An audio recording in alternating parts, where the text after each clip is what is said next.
Page number 391 से page number 404 तक। इसलिए उनके मन में किसी भी वस्तु की लालसा न थी।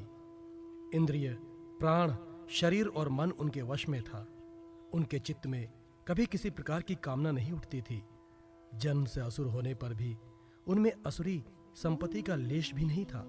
जैसे भगवान के गुण अनंत हैं, वैसे ही प्रहलाद के श्रेष्ठ गुणों की भी कोई सीमा नहीं है। महात्मा लोग सदा से उनका वर्णन करते और उन्हें अपनाते आए हैं, तथापि ये आज भी ज्यों के त्यों बने हुए हैं। युधिष्ठिर, यों तो देवता उनके शत्रु हैं, परंतु फिर भी भक्तों का चरित्र सुनने के लिए जब उन लोगों की सभा होती है, तब वे दूसरे भक्तों को प्रहलाद के समान कहकर उनका सम्मान करते हैं। फिर आप जैसे अज्ञात शत्रु भगवत भक्त उनका आदर करेंगे, इसमें तो संदेह ही क्या है। उनकी महिमा का वर्णन करने के लिए अनगणित गुणों के कहने सुनने की आवश्यकता नहीं है। केवल एक ही गुण भगवान श्री कृष्ण के चरणों में स्वाभाविक जन्मजात प्रेम उनकी महिमा को प्रकट करने के लिए पर्याप्त है। युधिष्ठिर, प्रहलाद बचपन में ही खेल कूद छोड़कर भगवान के ध्यान में जड़वत तन्मय हो जाया करते थे। भगवान श्री कृष्ण के अनुग्रह रूप ग्रह ने उनके हृदय को इस प्रकार खींच लिया था कि उन्हें जगत की कुछ सुध बुद्ध ही ना रहती थी। उन्हें ऐसा जान पड़ता कि भगवान मुझे अपनी गोद में लेकर आलिंगन कर रहे हैं। इसलिए उन्हें सोते, बैठते, खाते पीते, चलते फिरते और बातचीत करते समय भी उन बातों का ध्यान बिल्कुल न रहता। कभी कभी भगवान मुझे छोड़कर चले गए, इस भावना में उनका हृदय इतना डूब जाता कि वे जोर जोर से रोने लगते। कभी मन ही मन उन्हें अपने सामने पाकर आनंदोद्रेक से ठठाकर हंसने लगते। कभी उनके ध्यान के मधुर आनंद का अनुभव करके जोर से गाने लगते। वे कभी उत्सुक हो बेसुरा चिल्ला पड़ते। कभी कभी लोक लज्जा का त्याग करके प्रेम में छक्कर नाचने भी लगते।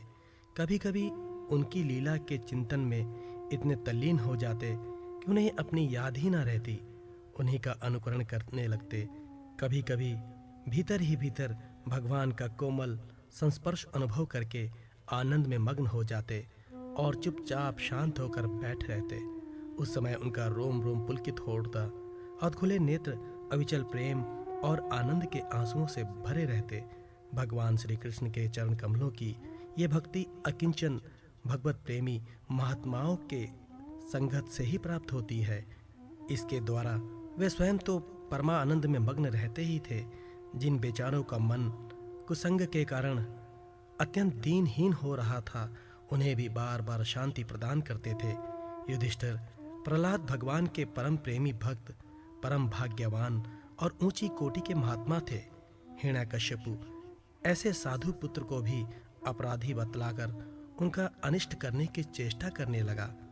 युधिष्ठिर ने पूछा, नारद जी, आपका व्रत अखंड है। अब हम आपसे ये जानना चाहते हैं कि हिरण्यकश्यपु ने पिता होकर भी ऐसे सुहृदय महात्मा पुत्र से द्रोह क्यों किया। पिता तो स्वभाव से ही अपने पुत्रों से प्रेम करते हैं। यदि पुत्र कोई उल्टा काम करता है तो वे उसे शिक्षा देने के लिए डांटते हैं, शत्रु की तरह वैर विरोध नहीं करते। फिर प्रहलाद जी जैसे अनुकूल सुहृदय एवं गुरुजनों में भगवत भाव करने वाले पुत्रों से भला कोई द्वेष कर ही कैसे सकता है। नारद जी, आप सब कुछ जानते हैं। हमें ये जानकर बड़ा कौतूहल हो रहा है कि पिता ने द्वेष के कारण पुत्र को मार डालना चाहा। आप कृपा करके मेरा ये कौतूहल शांत कीजिए। 5वां अध्याय, हिरण्यकश्यपु के द्वारा प्रहलाद जी के वध का प्रयत्न। नारद जी कहते हैं, युधिष्ठिर, दैत्यों ने भगवान शुक्राचार्य जी को अपना पुरोहित बनाया था। उनके 2 पुत्र थे, षंड और अमर्क। वे दोनों राजमहल के पास ही रहकर हिरण्यकश्यपु के द्वारा भेजे हुए नीति निपुण बालक प्रहलाद को और दूसरे पढ़ने योग्य दैत्य बालकों को राजनीति, अर्थनीति आदि पढ़ाया करते थे। प्रहलाद गुरु जी का पढ़ाया हुआ पाठ सुन लेते थे और उसे ज्यों का त्यों सुना भी दिया करते थे, किंतु वे उसे मन से अच्छा नहीं समझते थे, क्योंकि उस पाठ का मूल आधार था अपने और पराये का झूठा आग्रह। युधिष्ठिर, एक दिन हिरण्यकश्यपु ने अपने पुत्र प्रहलाद को बड़े प्रेम से गोद में लेकर पूछा, बेटा बताओ तो सही तुम्हें कौन सी बात अच्छी लगती है? प्रहलाद जी ने कहा, पिताजी, संसार के प्राणी मैं और मेरे के झूठे आग्रह में पड़कर सदा ही अत्यंत उद्विग्न रहते हैं। ऐसे प्राणियों के लिए मैं यही ठीक समझता हूँ कि वे अपने अधःपतन के मूल कारण घास से ढके हुए अंधेरे कुएं के समान इस घर को छोड़कर वन में चले जाएं और भगवान श्री हरि की शरण ग्रहण करें। नारद जी कहते हैं, प्रहलाद के मुंह से शत्रु पक्ष की प्रशंसा से भरी बात सुनकर हिरण्यकशिपु ठठाकर हंस पड़ा। उसने कहा, दूसरों के बहकाने से बच्चों की बुद्धि यूं ही बिगड़ जाया करती है। जान पड़ता है गुरुजी के घर विष्णु के पक्षपाती कुछ ब्राह्मण वेश बदल कर रहते हैं। बालक की भली भांति देख रेख की जाए, जिससे अब इसकी बुद्धि बहकने ना पाए। जब दैत्यों ने प्रहलाद को गुरुजी के घर पहुंचा दिया, तब पुरोहितों ने उनको बहुत पुचकार कर और फुसलाकर बड़ी मधुर वाणी से पूछा, बेटा प्रहलाद, तुम्हारा कल्याण हो, ठीक ठीक बतलाना, देखो झूठ न बोलना। यह तुम्हारी बुद्धि उल्टी कैसी हो गई? और किसी बालक की बुद्धि तो ऐसी नहीं हुई।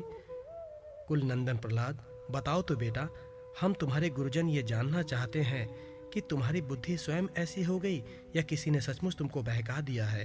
प्रहलाद जी ने कहा, जिस मनुष्यों की बुद्धि मोह से ग्रस्त हो रही है, उन्हीं को भगवान की माया से ये झूठा दुराग्रह होता देखा गया है। ये अपना है और ये पराया। ये मायापति भगवान को मैं नमस्कार करता हूँ। वे भगवान ही जब कृपा करते हैं, तब मनुष्यों की पाशविक बुद्धि नष्ट होती है। इस पशु बुद्धि के कारण ही तो ये मैं हूँ और ये मुझसे भिन्न है, इस प्रकार का झूठा भेदभाव पैदा होता है। वही परमात्मा ये आत्मा है। अज्ञानी लोग अपने और पराये का भेद करके उसी का वर्णन किया करते हैं। उनका ना जानना भी ठीक ही है, क्योंकि उसके तत्व को जानना बहुत कठिन है और ब्रह्मा आदि बड़े बड़े वेद्यज्ञ भी उसके विषय में मोहित हो जाते हैं। वही परमात्मा आप लोगों के शब्दों में मेरी बुद्धि बिगाड़ रहा है।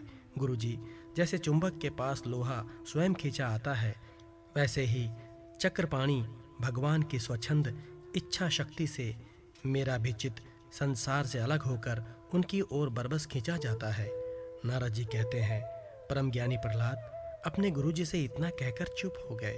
पुरोहित बेचारे राजा के सेवक एवं पराधीन थे। वे डर गए। उन्होंने क्रोध से प्रहलाद को झिड़क दिया और कहा, अरे कोई मेरा बेंत तो लाओ, ये हमारी कीर्ति में कलंक लगा रहा है। इस दुर्बुद्धि कुलांगर को ठीक करने के लिए चौथा उपाय दंड ही उपयुक्त होगा। दैत्य वंश के चंदन वन में ये कांटेदार बबूल कहाँ से पैदा हुआ, जो विष्णु इस वन की जड़ काटने में कुल्हाड़े का काम करते हैं? ये नादान बालक उन्हीं का बेंट बन रहा है, सहायक हो रहा है।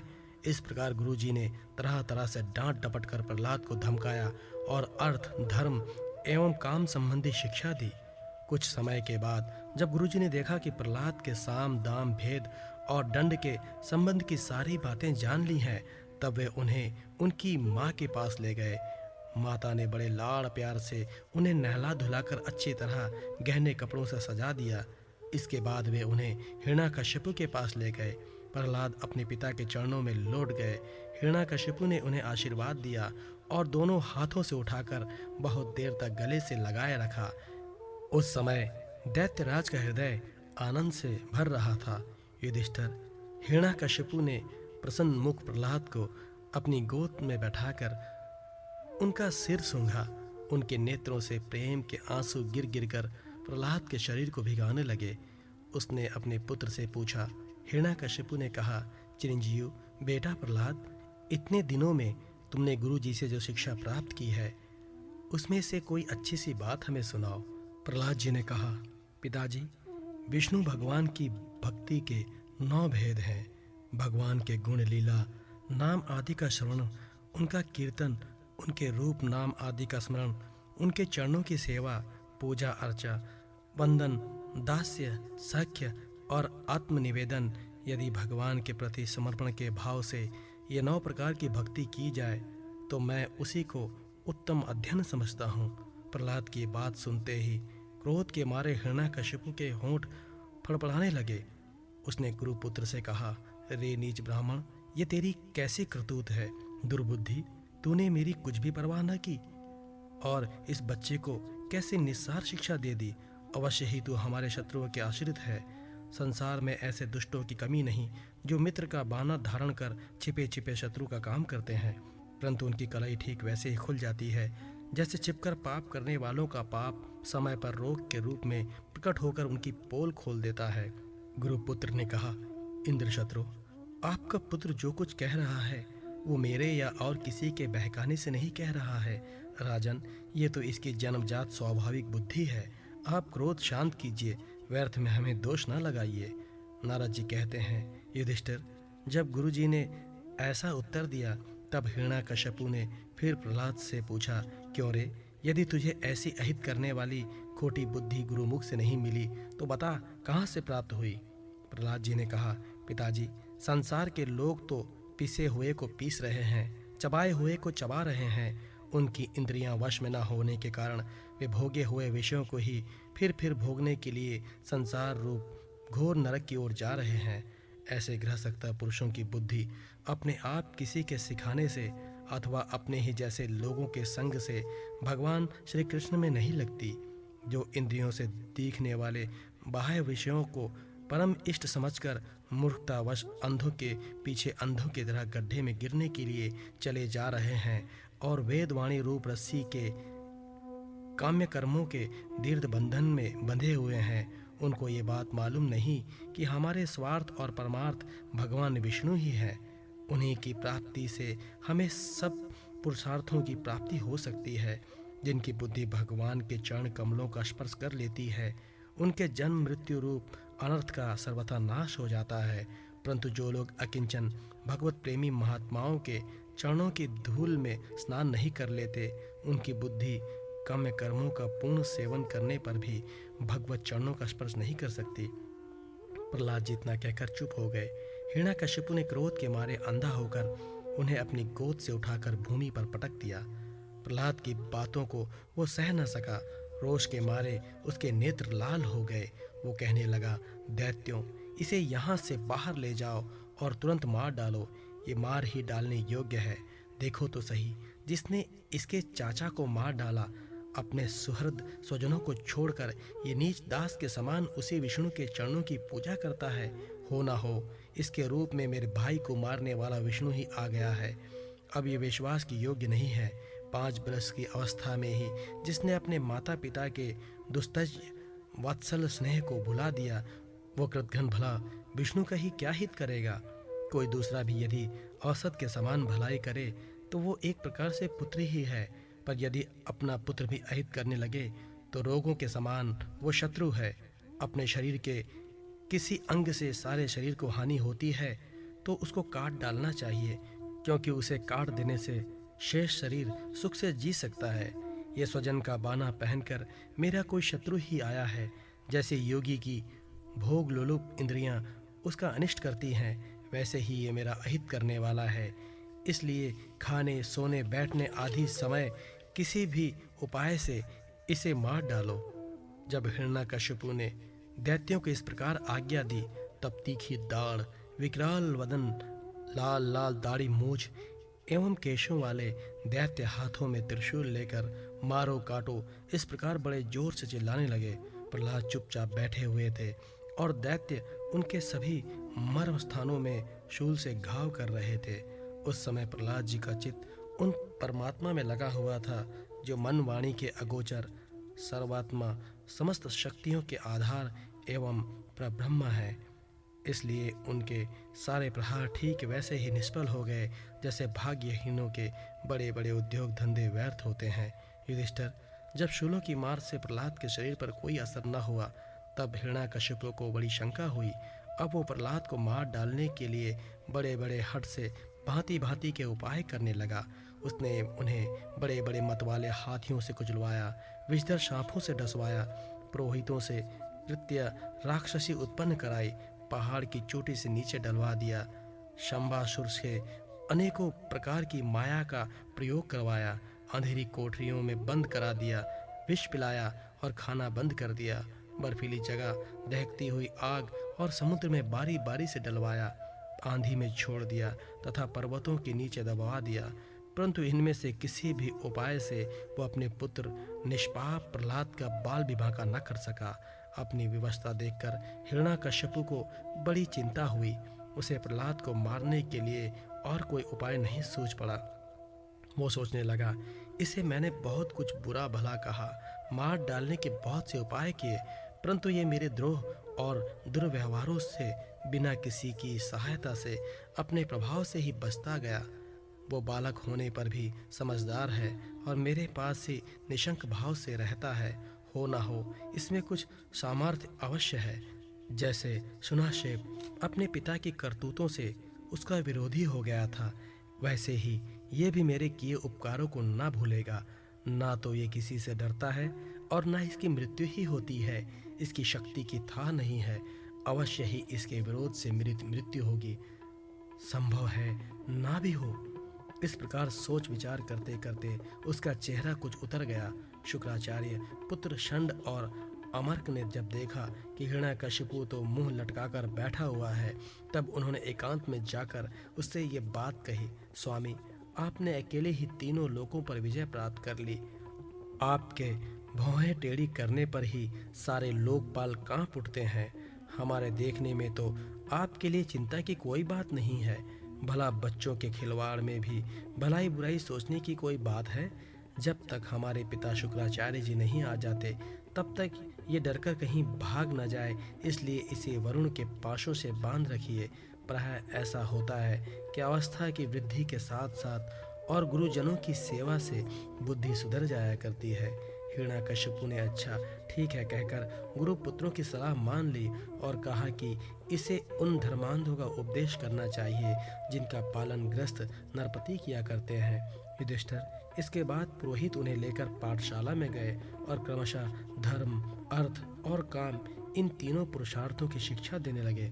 प्रहलाद वहाँ अत्यंत नम्र सेवक की भांति रहते थे, परंतु गुरुओं की वह शिक्षा प्रहलाद को अच्छी न लगी, क्योंकि गुरुजी उन्हें केवल अर्थ, धर्म और काम की शिक्षा देते थे।